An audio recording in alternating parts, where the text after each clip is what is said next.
why does God allow wars? What does the Bible say about this? Dear friends, over 900 years before Christ's birth, King David's kingdom was divided. The northern kingdom was called Israel, and the southern kingdom was called Judah. They became enemies, and their armies fought against each other. Israel, the northern kingdom, was much larger. It included 10 of the original 12 tribes.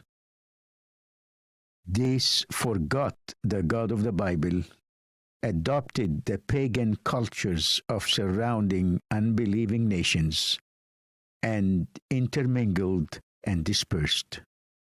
The kingdom collapsed and came under Assyrian and Babylonian rule some 720 years before Christ.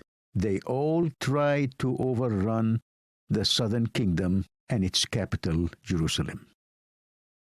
At that time, the prophets Isaiah and Micah ministered mainly in the southern kingdom. It too was in steady spiritual decline. Threatened from the north, they looked to Egypt to resist their attackers. God's prophets strongly advised otherwise.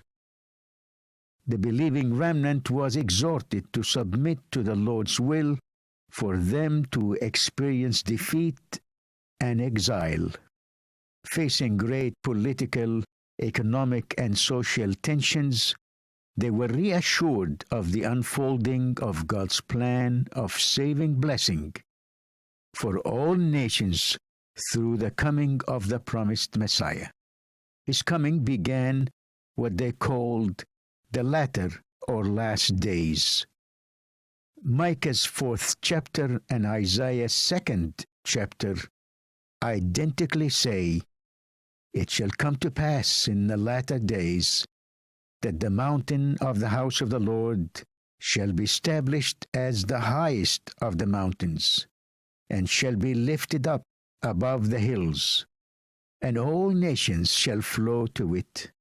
And many peoples shall come and say, Come, let us go up to the mountain of the Lord, to the house of the God of Jacob, that he may teach us his ways, and that we may walk in his paths." The prophet Isaiah goes on to tell of the spread of the divine message of peace to all nations, beginning from Jerusalem. The promise was that God shall judge between the nations, and shall decide disputes for many peoples, and they shall beat their swords into plowshares, and their spears into pruning hooks. Nation shall not lift up sword against nation, neither shall they learn war anymore. Then, exhorting the people, he says, "O house of Jacob, come, let us walk in the light of the Lord." Isaiah's 7th chapter speaks more specifically of God's plan to personally intervene as Emmanuel, which means God with us.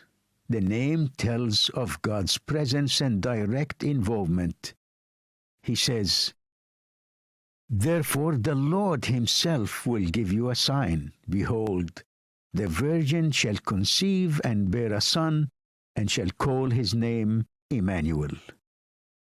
Emmanuel, the child of the virgin, the one who does away with the instruments of wars, is further identified in Isaiah chapter 9 as the Prince of Peace. We read, "For to us a child is born, to us a son is given, and the government shall be upon his shoulder.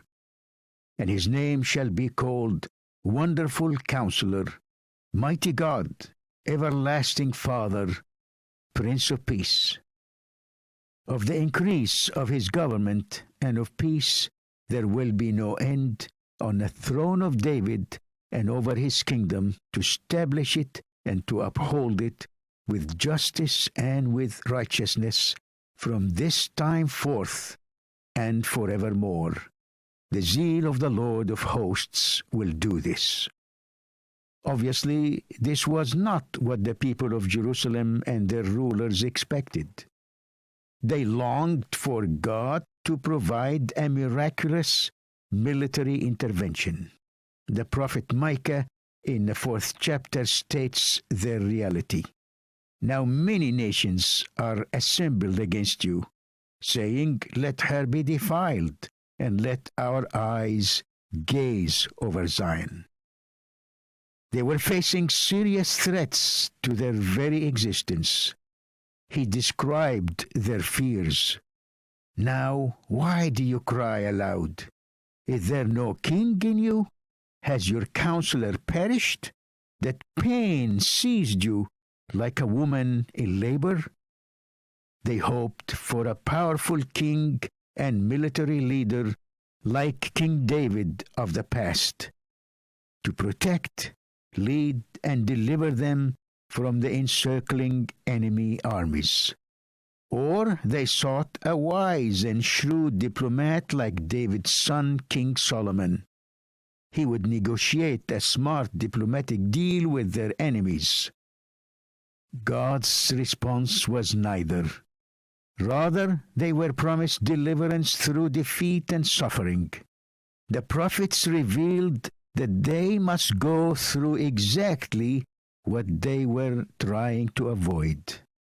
"Writhe and groan, O daughter of Zion, like a woman in labor, for now you shall go out of the city and dwell in the open country. You shall go to Babylon. There you shall be rescued. There the Lord will redeem you from the hand of your enemies." Even loss of statehood and exile to Babylon were part of the divine plan of blessing for them and for all nations.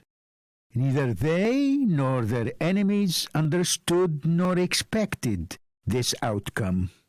The prophet Micah states, "But they do not know the thoughts of the Lord. They do not understand his plan, that he has gathered them as sheaves to the threshing floor." Yes, God called Abraham their great-grandfather and equipped him to serve the divine plan for the blessing of all families of the earth. Through chastening, they were being restored to service in that role.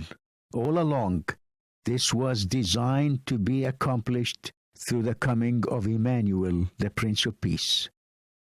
He was coming through the line of Abraham, his great-grandson Judah, to the royal line of King David. The prophet Micah assures God's people of their calling to hold different weapons, the divine weapons of peace, preparing hearts for the coming of the Prince of Peace, saying, "Arise and thresh, O daughter of Zion, for I will make your horn iron, I will make your hoofs bronze. You shall beat in pieces many peoples, and shall devote their gain to the Lord, their wealth to the Lord of the whole earth." In the 5th chapter, Micah foretells the birth of the promised Emmanuel, Prince of Peace, in King David's hometown, Bethlehem. "O Bethlehem Ephrathah, who are too little to be among the clans of Judah, from you shall come forth to me one who is to be ruler in Israel, whose coming forth is from of old, from ancient days. Therefore he shall give them up until the time when she who is in labor has given birth. Then the rest of his brothers shall return to the people of Israel, and he shall stand and shepherd his flock in the strength of the Lord, in the majesty of the name of the Lord his God, and they shall dwell secure. For now he shall be great to the ends of the earth, and he shall be their peace."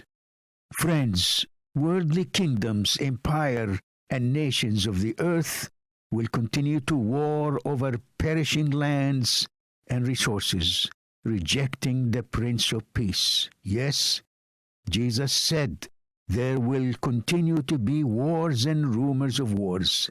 Yet, at the same time, He is Emmanuel, God with us, the Prince of Peace. His gracious gospel, through the gentle power of His Spirit, continues to establish His universal kingdom of peace.